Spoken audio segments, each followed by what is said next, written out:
Good afternoon, everyone. Thank you for joining us. These sessions on the webinar training on Scopus AI.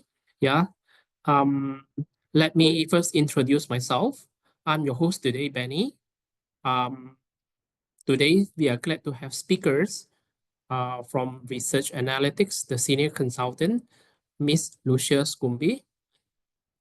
As what everyone knows, Ministry of Higher Education's subscribing on Scopus AI for the use of all public university, 20 public university in Malaysia. And it is therefore we are conducting this training to let everybody familiarize on the use and application of Scopus AI.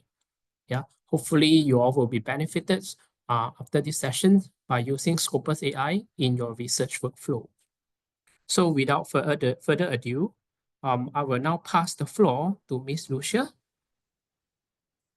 Miss Lucia, over to you. Yes, can you hear me? Yep, sure. Yes, so thank you very much for the introduction. I'm really pleased to join you today. It's very exciting for us to introduce you to Scopus AI. As Benny mentioned, my name is Lucia Schoombee, and I'm a senior consultant for research analytics with Elsevier, and I'm based in South Africa, right? So if everything is fine, then I can start sharing my slides and we can do the introduction into Scopus AI.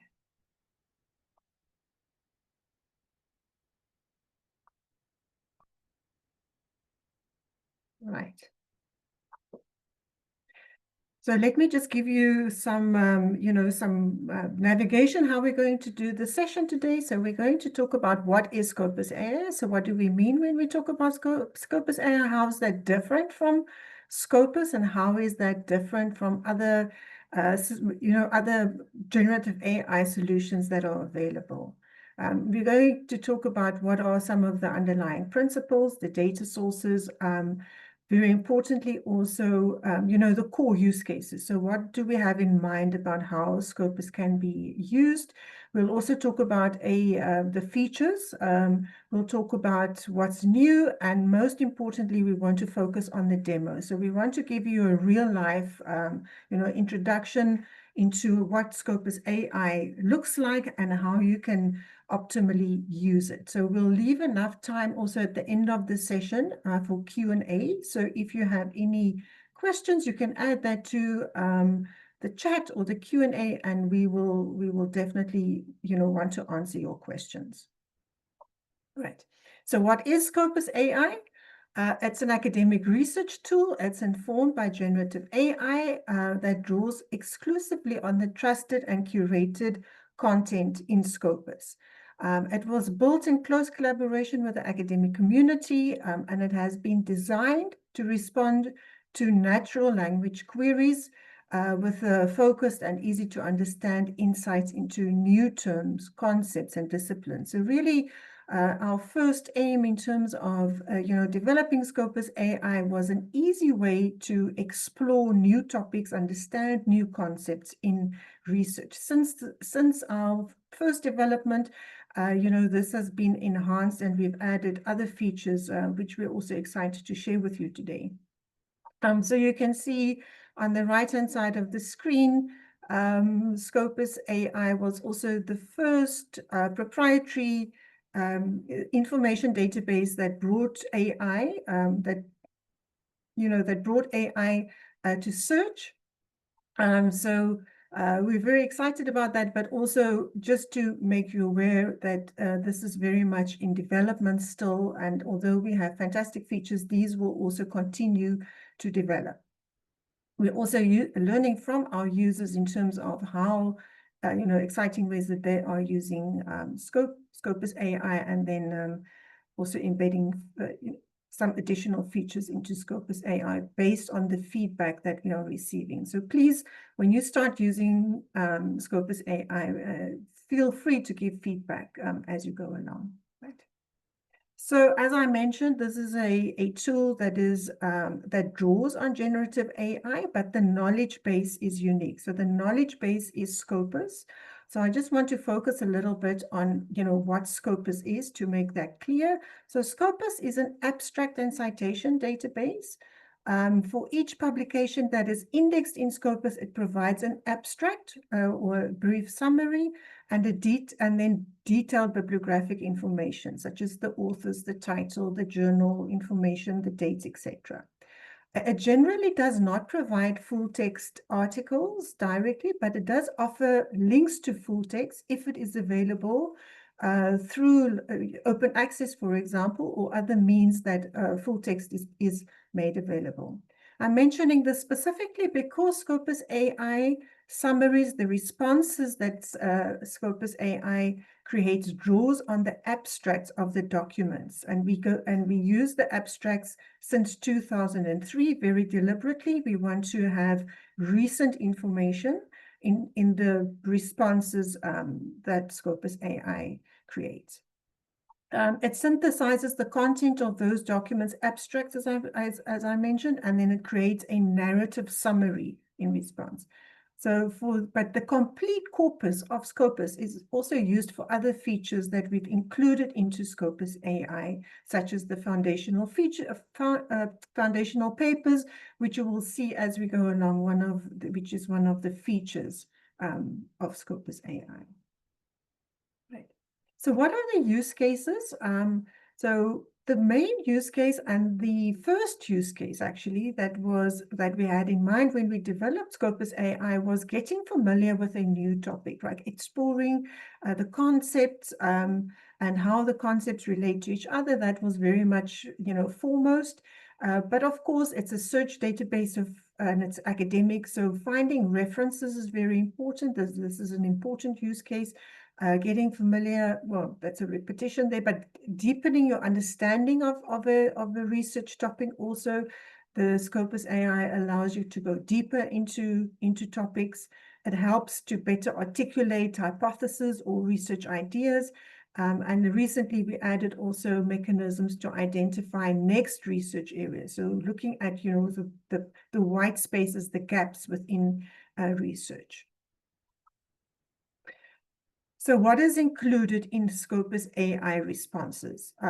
So there's a host, and I've got, there's a little, snapshot of what the response looks like. It's very small, but in essence, this includes the Scopus AI response to an academic question would be a summary, but a fully referenced summary that includes guidance on the tool's confidence in the response. So it also has some indication of how confident is the AI in terms of answering the question.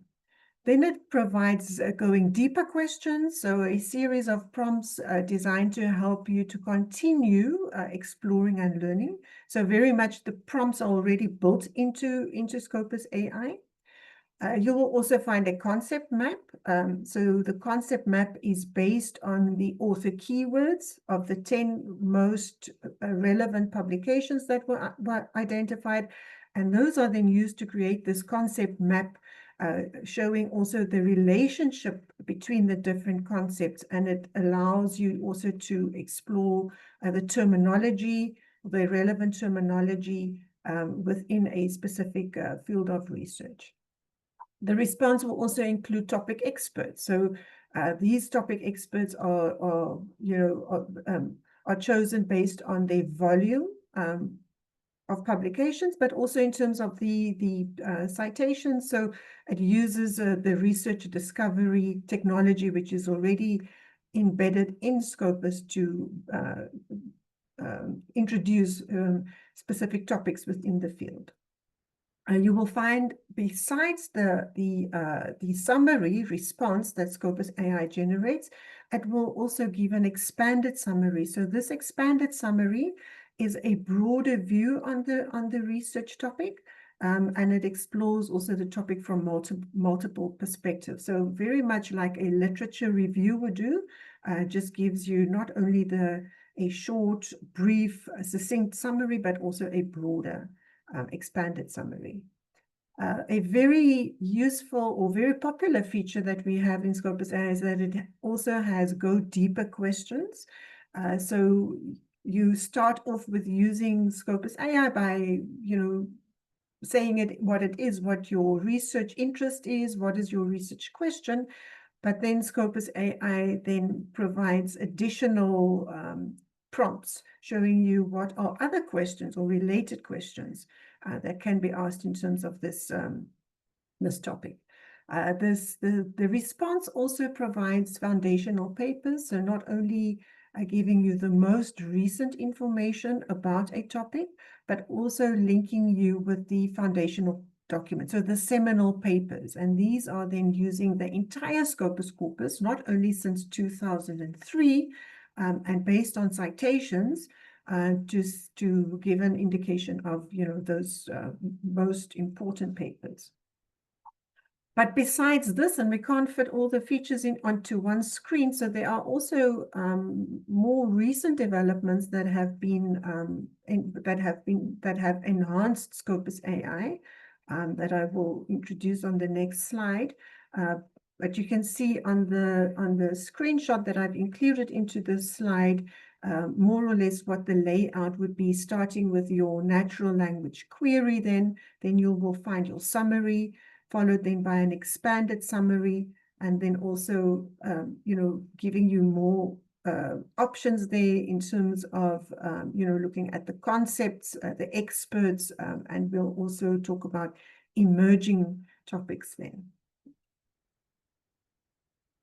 So on this slide, we have more information about the recent additions to Scopus AI. So we have a co-pilot that was included. So this is not the same co-pilot that is used by Microsoft, but it is a technology that interprets the natural language query of the user, and then shows step by step to give to show what it is that the AI is doing. So step by step, what the process is that is happening behind the scenes. So the co-pilot then combines the benefits, or decides whether a vector search will be done, or a keyword search, or a combination of the two. It also optimizes the query. So if there were spelling mistakes or grammar mistakes, or acronyms used, or different language used, it will optimize the natural language query. So all of this showing the step-by-step, and then it also increases how specific the result is going to be in the summary response that the AI generates. I've briefly mentioned also, so the reflection layer is also built into the prompt engineering. So when a response is generated by Scopus AI, it will give you some idea, it will signpost in the summary how relevant the response is, or how confident the AI is in terms of how it responds. So it will tell you very specifically, game theory can be used in ESG analysis, for example, or it will say something like there are limited publications that support this hypothesis, or it will come back with information saying there's no information that supports this query. So that also just a little bit different from some of the other generative AI tools that we see that hallucinates or just makes up answers. The prompt engineering in Scopus is very strict in giving the user a sense of confidence in the response. So we've also expanded. So from the start of Scopus AI, we've also expanded the coverage within Scopus. So it was taken from a 10-year window to a 20-year window. So about 70% of the Scopus corpus is being used at the moment. So it offers a little bit more historical insight, but still focusing on more recent information that is included in the summaries. We've also upgraded the AI model that we are using. So Scopus AI has already migrated actually to a new GPT model. So we have an agreement with OpenAI using their GPT model. So this model has also been updated, and it also will be updated and expanded as needed as we go forward. So this then also offers like higher quality results, better summaries, etc. So very exciting. One of the new features is also emerging topics. So this really surfaces research around what is new in the research and what is underserved. Right? So it scans thousands of papers with a proprietary algorithm that was developed in-house, and it pinpoints topics where there are opportunities for impact and funding may be greater, but these are then also new topics that are under, that are emerging basically in a research field. Then recently we also included conversational follow-up, which we associate with generative AI tools, and then also an ability to keep a history of the queries. So this functionality was unfortunately off at the, so it's underdeveloped, or it was under construction or development, so it's not available at the moment. But this was, I think this is very temporary while work is being done on it, but this is a functionality that was added recently. That's very important, again. So we've become used, to now, it seems like such a short time, but we've been exposed to many, AI solutions recently. So in this next few slides, I just want to focus, why specifically Scopus AI, and what is the benefit that Scopus behind the AI is important. So this is also to give you confidence in when you are using Scopus AI in research. What is the value of Scopus AI in relation to or in comparison to other AI research tools that are available. So importantly, Scopus is a global peer-reviewed database, right? So it covers just the scope and the comprehensiveness of Scopus. It's covered, it covers at the moment, or includes more than 100 million records. It's built upon the publications of more than 7,000 publishers, of which Elsevier is one of the publishers. In total, at the moment, there are 28,000 active journals that are being indexed. There are other materials as well. We also cover book material, conference proceedings, etc. A large number of this is open access, but the sheer comprehensiveness and the multidisciplinary nature of Scopus is a very large knowledge, is a large knowledge base to draw on. Importantly, this is also, it's updated on a daily basis. But the most important factor of everything is that the content in Scopus is curated by an independent content selection and advisory board. Right? So this board makes sure that all the journals that we select to be indexed in Scopus are peer-reviewed, that they have a high standard of publishing, for example. So it goes through a very rigorous process. This is, compared to other AI research solutions, this is unique, where other AI solutions need to scrape the internet for material that looks like academic material, but there's no guarantee in terms of the standard, and there's no, there can be duplication that takes place, etc. So other factors that we've also taken up very seriously within Scopus AI is that we are guided by responsible AI principles. So the whole company subscribes to a set of responsible AI principles. Scopus AI also takes extensive steps to minimize hallucination. So it doesn't make up information. The prompt engineering is very strict, as I mentioned earlier. So every assertion that is made in a summary must be backed up by a reference. There's also action to prevent unfair bias. So we use multiple mechanisms, in-house screening. We use external sources like the database of Cora that guards against biased topics, for example. So we test our content against this. And then also Scopus AI respects data privacy.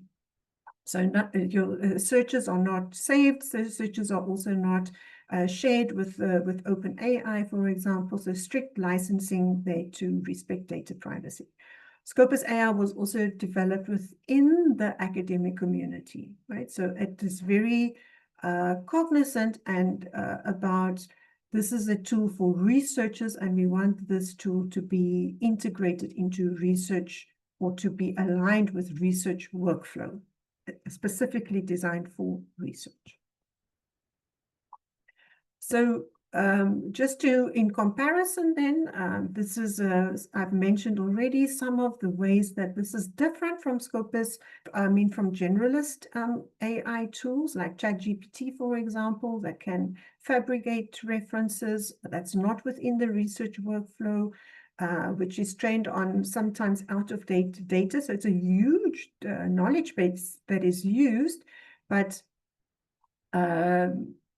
in Scopus AI, we're focusing on more recent information that is updated on a daily basis.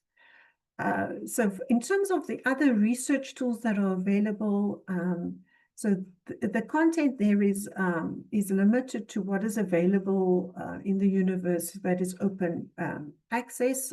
So it's not always transparent exactly what that includes. It may also duplicate data. It's basically less trusted content in the sense that it doesn't go through any curation process. Right, so this is just a brief summary to give you some confidence in why it's useful to have Scopus as the knowledge base as we really optimize the technology that AI provides us. I just want to mention before we go into the demo, I want to focus on some of the underlying technology. I'm sure some of you will be interested in this.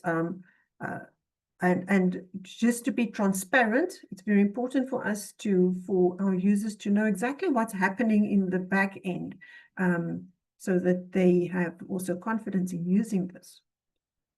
So the first important technology is the retrieval augmented generation. So this is RAG technology. So it's about feeding the language models with necessary information. So instead of asking a large language model, in this case, we're using OpenAI's large language model, we first retrieve the relevant information and the accurate information from our knowledge base, from the Scopus library, for example, which is well maintained, and then we use the context then to return the answer. So first, getting RAG, make sure that we get the information or the response from the trusted content along with the query of the user, then feed that to the large language model, which takes the abstracts that were retrieved, and it writes a nice narrative then based on that, which is the summary that you will see. Large language models, we're quite familiar with them now. So this is an advanced type of artificial intelligence system capable of processing and generating human-like natural language responses. So this is where we have those nice narrative responses to our queries. Importantly, also within the AI environment, we're using vector search. So this is semantic search, but we also, where vector search really converts a text into an array or a vector, and it enables complex mathematical work on that text, like finding another vector that is similar. So using Cousin similarity technology there, which is considered as more effective than other types of search. But we are combining the vector search still with a lexical search, which is basically keywords, to make it, even more efficient. right? So the query is typically your natural language question, and it could be, you know, it could be something like just a word or, you know, keywords that you want to use, or it could be a well-constructed research question. The better the question is formulated, or the more detail it has, the better your response is also going to be. So prompt engineering, so we have prompt engineering that guides the large language model in terms of the output, what, you know, that it produces. So in the case of Scopus AI, the prompt engineering is very strict in terms of how many abstracts will be used in terms of creating the summary, that every assertion that is made has to have a reference, etc., etc. So the prompt engineering is built in to make it very conservative, so as not to allow for hallucinations, etc. The semantic relevancy algorithm, this is a sophisticated method incorporating multiple checkpoints then to determine the relevance of search results to a query. As I mentioned, with the vector search here, we use similarity or cousin similarity, so a vector recognizing another vector to make sure that the relevance of the publications identified are precise. So there's a lot more. There's a lot of other technology, but these are the main technologies to be aware of that are different from a normal keyword Boolean structured search that you would do in Scopus. Saying that, we have kept Scopus AI within Scopus because they very much need to be used side by side, where Scopus AI is going to give you an overview, a summary view of a topic. You still need to access the original documents, right? So reference the original documents. So very much, and there are other use cases, of course, in Scopus that are not covered by Scopus AI. So how does it work? Very easily. I'm going to jump into the demo within a minute now. So the first, you start off with, you type your query. The Scopus AI vector search gets to work with a copilot, and the large language model then generates your results. That's very simplified, but I'll show you as I just change my sharing and go to Scopus AI.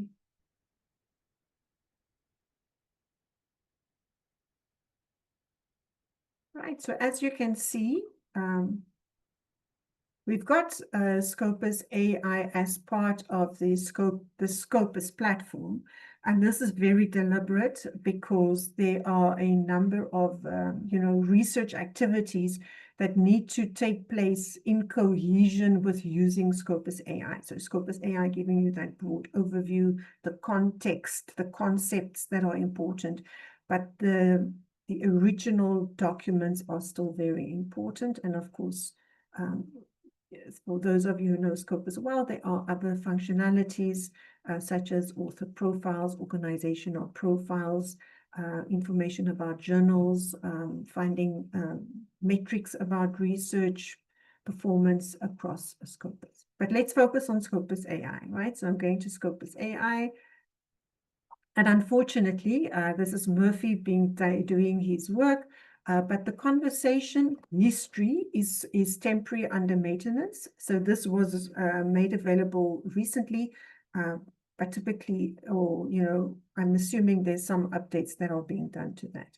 So what this then usually means is that on the left-hand side, a panel of your screen, you will have a toggle which you can switch on and off. So when you're using Scopus AI, you don't have to keep a history of your queries. It's only if you would like to keep a history of your queries that the toggle will be available to switch on or off.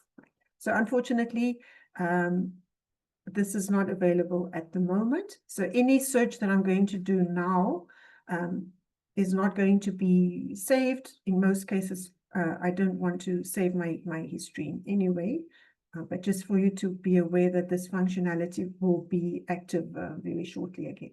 Right. So just to get started on this page, you will see a box where you can then add your query. So what would you like to learn more about? So I'm going to just paste an example of a query, right? So the more detail you include in your query, the better. You have 500 characters that you can use in this box. So you can basically copy paste your research question and put it in this box. And some examples are shown. So you can see, even though you can just type in ESG and corporates, for example, you don't have to have a complete, question. But you can use any natural language and we can get going.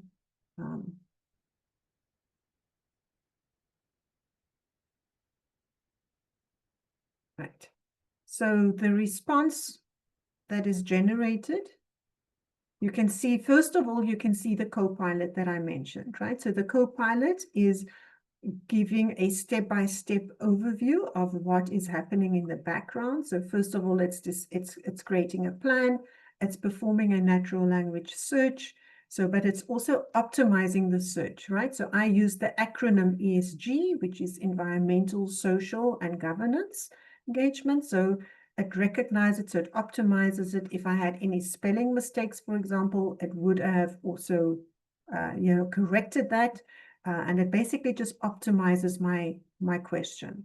It also creates the lexicon or the lexical version of the query, right? So it identifies which would be the most optimal keywords to be used. And these keywords are useful, which can be copy pasted. For example, if you want to use these keywords to do a search in Scopus, if you want to do a very thorough literature review, for example, you don't need a summary, but you need the actual literature. These keywords are useful in terms of, using them in Scopus.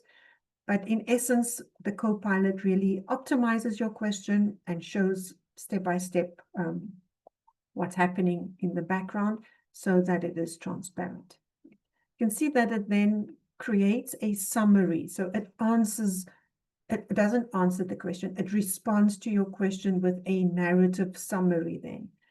So instead of getting a list of articles or a list of documents, you get this narrative response.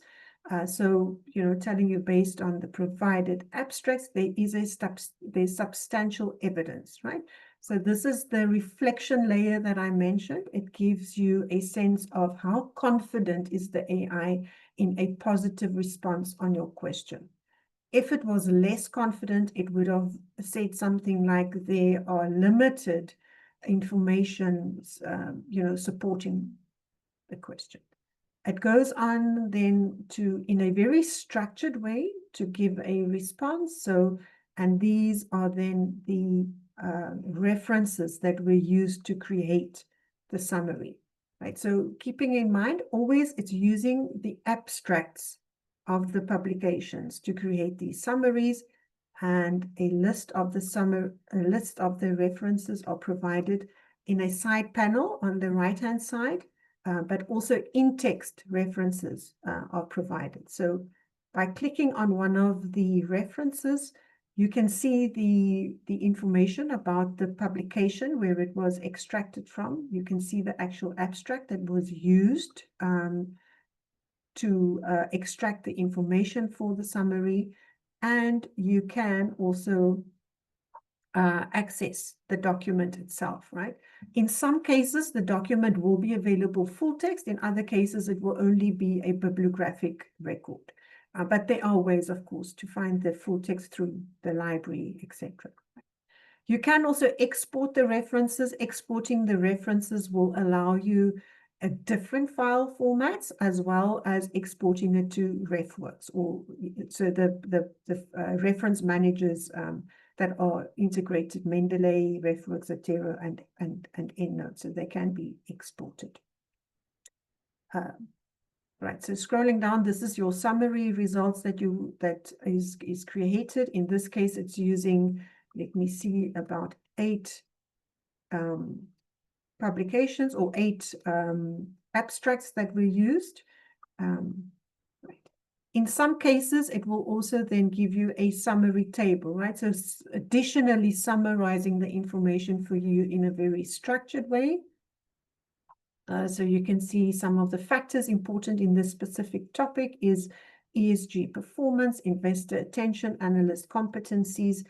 Right, so giving you a very structured summary and a conclusion. Right, so in conclusion, ESG engagement plays a crucial role in mitigating firm crash risk through various mechanisms, and it actually explains all those different mechanisms. This summary can be copied, and the references then also copied to your clipboard, where you can paste it in whatever format you want to. Then you find the expanded summary, right? So the expanded summary just gives you that broader view of the same topic, looking at it from different perspectives. Then, right? So just an enhanced, not enhanced, but a broader view of your topic. Again, always referencing any assertion that is made is referenced. I'm just scrolling down to show you the extent of the expanded summary. And for the expanded summary, 10 references were included. So even though the vector search would identify a large number of abstracts that are relevant, the technology then selects those that are most useful in terms of creating this narrative response, right? So it's not that it only found 10 references, it's these 10 references provided the best information to create the summary with. You can see along the way, again, this is also, you can copy this. And then we're asking for feedback all the time. It's very interesting to get feedback. This also helps us to enhance and develop Scopus AI. Then some other features. After the summaries, you will get a concept map. So the concept map here is then based on the keywords, the author keywords of the 10 top references that were found. So it gives you a structure and also helps in terms of getting to know the terminology, what are the important concepts within this topic. And these are also clickable, so they're hyperlinked, and it generates a summary also showing, what is the link between the topic or ESG engagement and financial performance. And again, everything is referenced, and the references are clickable, where you can go to the actual record and then open the record in Scopus for, going through the article itself. So there are your 7 references again, which you can copy. So that is the concept map, very useful in getting that more visual overview of the topic. The topic experts, we use a researcher discovery technology. It's from 2020 onwards. So we don't necessarily want to know, the expert in 1890, who was the expert. We want to know who are the recent experts within this field. So again, here we have a list of topic experts based on the volume that they produce in this specific topic, but also looking at, in terms of their metrics, the number of times they were cited. Again, you can go to the profile in Scopus again and do further research on these experts that have been identified. Then the next feature that is provided is in terms of the emerging themes. So if you click on emerging themes, it will guide you in terms of what happens within the emerging themes is the algorithm looks at, it's an in-house algorithm that was developed. It looks at the most recent year compared to the previous year. So how has a topic developed from, say, we're now in 2025. So from 2023 to 2024, how did that topic develop over time? And then you will find that there will be consistent themes, for example. Let me just scroll up again. Right, so we have consistent themes, which means that over the most recent year or from the and from the previous year, this topic is covered in a more or less consistent way over these two recent years, right? So it gives a summary of the theme, shows the references, so you can access the references. It also gives potential hypotheses for this consistent themes, for example. So here we have another consistent theme. ESG disclosure and stock price crash risk is also a consistent theme. And another one. Then we have a rising theme, right? So rising theme means that since say 2023 is easier to explain, maybe like that. So since 2023 to 2024, we see more publications in this direction for this specific research field. So we see technological advancement in ESG reporting is a rising theme, a summary of that theme, showing the references, and then suggesting hypotheses for researchers to follow on. So this is white space, basically. This is a new area that the topic is moving into. Technological advancements in ESG reporting improve the accuracy of ESG ratings, right? So that is an emerging theme. And then a novel theme is where we saw very little activity in 2023, but emerging more recently, this topic is, visible within the literature. So a novel theme would be something like comparative analysis of ESG ratings across sectors and regions. And then once again, showing the references and suggesting a hypothesis there. So this is a really exciting way of keeping on top of your research field and understanding, the trends and what is emerging that is new in the field. So going back, I want to leave time for questions as well. Right, so below these insights that are provided at a glance that can be followed, there are also these go deeper links, which are suggested questions. This also uses the RAG technology extensively to help the technology formulate other questions. So it looks at the question, the query that was put into the query box, and suggesting other related topics within that same research field. If you select one of these topics, it will open like a new query. So you can do your research in a fresh way, following these deeper queries. And then recently, we also then added the asking a follow-up question, right? So asking a follow-up question basically is anything that you would, anything that you would be interested in from reading your summary to find more information.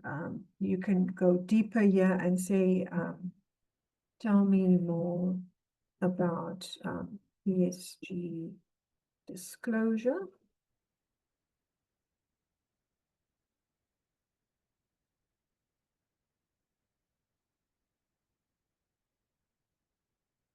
So again, it uses the Copilot to optimize my question, because my question was very rough, and it will provide a fresh summary on ESG disclosure. If I ask a follow-up question that is not related to the research or the summary that was provided, it's sometimes difficult to think of something, but I will say something like, is ESG, non-compliance with the ESG disclosure illegal?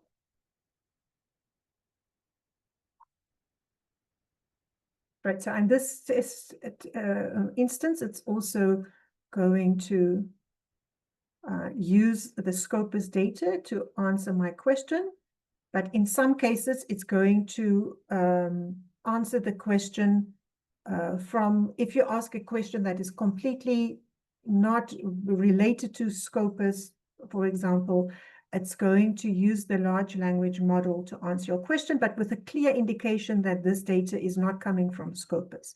So just take note of that when you ask a question.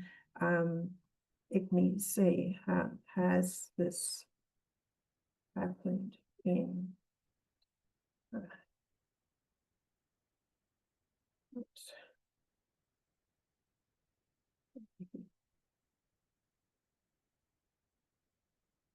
I'm trying to get the AI to not use the Scopus data, but it's not happening.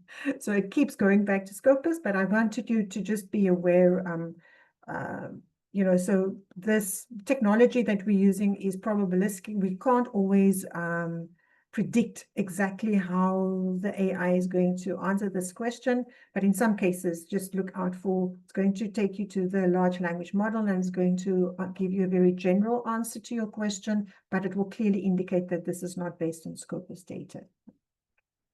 So I think with that, we've covered all the functionality that's available within Scopus AI. There are new developments within this in terms of, you know, linking up with other AI systems that we have available, being more, having more export functionality, etc. But I think I'd like to open up in terms of to hearing what are your questions. Thanks.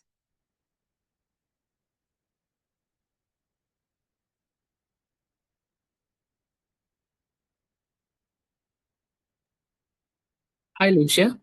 There will be some questions here, so maybe I will moderate it and hopefully you can answer based on this. So the first one is Scopus AI works like Copilot or the same? Scopus AI works differently than Copilot. So I'm assuming you're meaning Copilot like in Microsoft Copilot.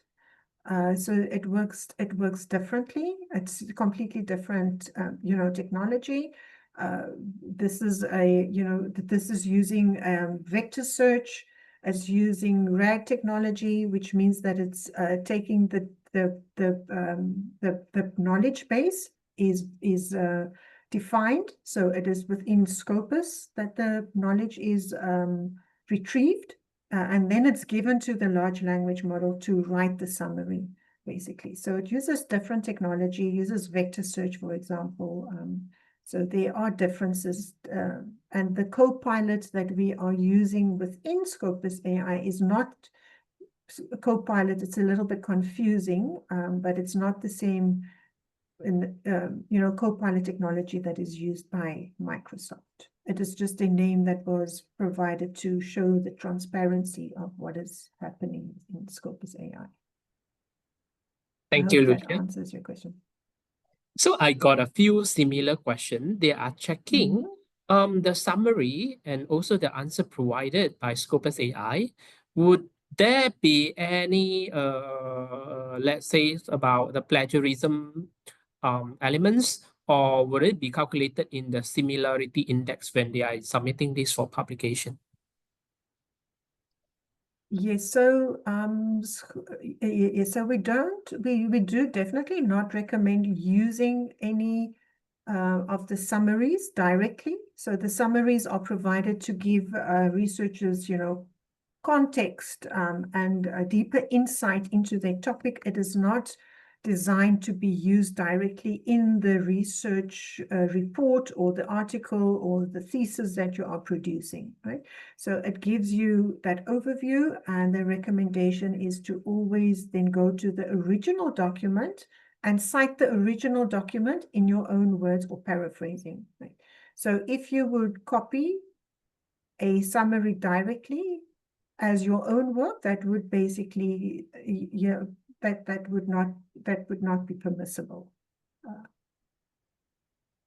So I hope that answers the question. Thanks, Lucia. Because we always recommend the users rephrase the summary during the writing of the thesis, during the writing of whatever academic documents. Yeah, for not Absolutely. literal copying whatever responses from Scopus AI. Yes. Yep. Absolutely. So can the temporary conversation accept query support from non-English like Mandarin Chinese or any others languages outside of English? Yes, so thanks for asking that question, because any language can be used in terms of asking the question. So your query can be in any language, the response will be in English, right? So the abstracts are in English, the Scopus abstracts are in English, and in future the technology will probably be available to also respond in the home language, but at this stage only the query can be in a different language. The response will be in English. Thank you. And with Scopus AI, is it equivalent to literature review? No, that's also a good question, but it is not the same. So it gives so the literature review, if you think about it, that it's using publications since 2003. So in that sense, it's not going to be comprehensive of all the literature on a specific topic. So the design of Scopus AI is to give you an overview and insights of your topic. It is not, and it's not and it gives ideas of the important literature within a specific research field. So it can kick off and it can give you structure for your literature review, for example, but it should not be used as a complete literature review, especially not on the level of masters and PhD, where you actually need to know all the literature, right? So not all the literature is used, for example, for the summaries. It uses the most relevant and most usable abstracts to create those summaries. So you start off with Scopus AI, get that broad structure, that insight, that concept overview of your topic, and this will help you to structure your literature review, but it cannot replace the literature review. Thanks, Lucia. And there is one very interesting question. They are asking, when we are using Scopus AI, are we able to prompt the Scopus AI to look for the answers by referring to the latest years of articles? Would it be possible? Right. So there are some ways in which you can be a little bit creative with Scopus AI, but it is not allowing to add any parameters at this stage, right? So at this stage, the prompt engineering is very specific in terms of using all the available literature, identify the most relevant, say 30, 40 abstracts. Then the technology selects the most important abstracts from there, and it cannot accept any parameters at this stage in terms of only which are the most cited or published in a specific year. It's not allowing for parameters at this stage. This will be part of our development, but it's currently not available.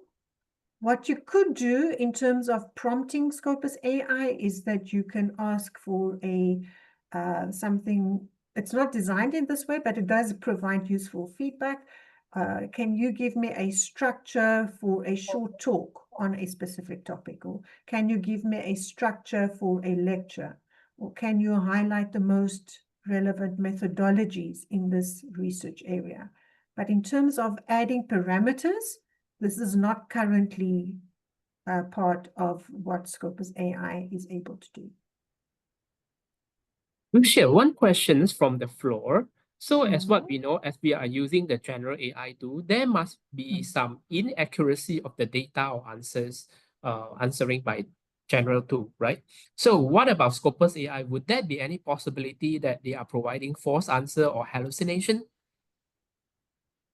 Yes, yes, that's a very good question and an important question, right? So the prompt engineering, because we're using large language models, it's using language prediction to create those summaries, right? So it's always important, and we always recommend, always go back to the original document. So the accuracy is very high, but for being in academia, being researchers, you need to go to the original document and base any kind of research that you do then on the original document, right? The summary is there to give you an overview and some insights and some context about your topic. It is not completely factual. It is as accurate as it could be, and the prompt engineering is designed for the responses to always have a reference, right? So go to that reference, make sure that the AI has interpreted your question correctly. So as much as possible, as much as is possible in terms of this technology, it is accurate, and the prompt engineering is very strict in making sure that any assertion that is given is backed up by a reference. But you still need to go to the reference and cite the reference in your research, not the summary.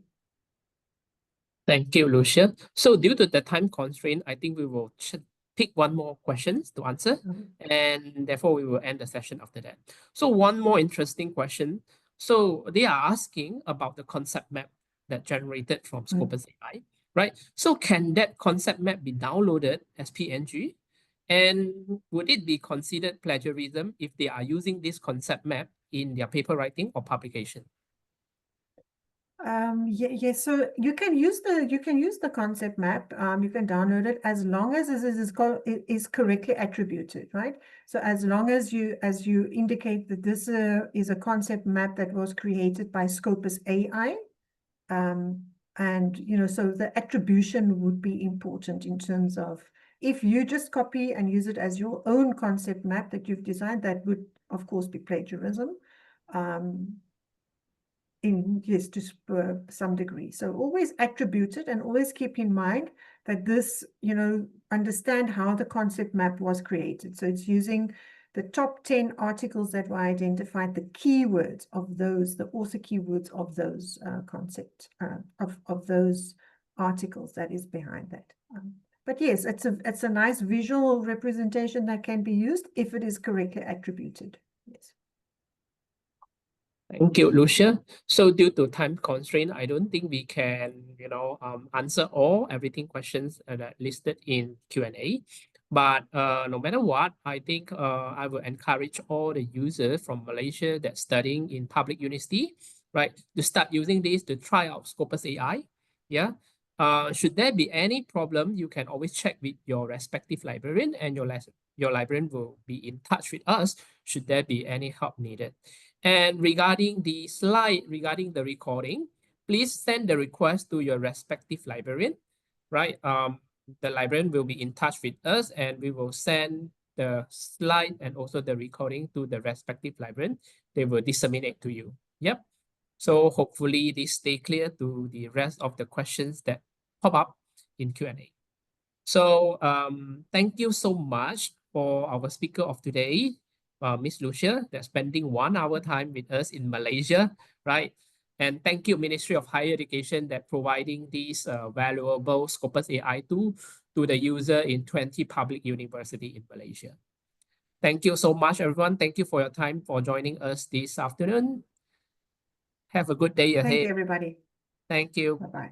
Bye-bye. Bye.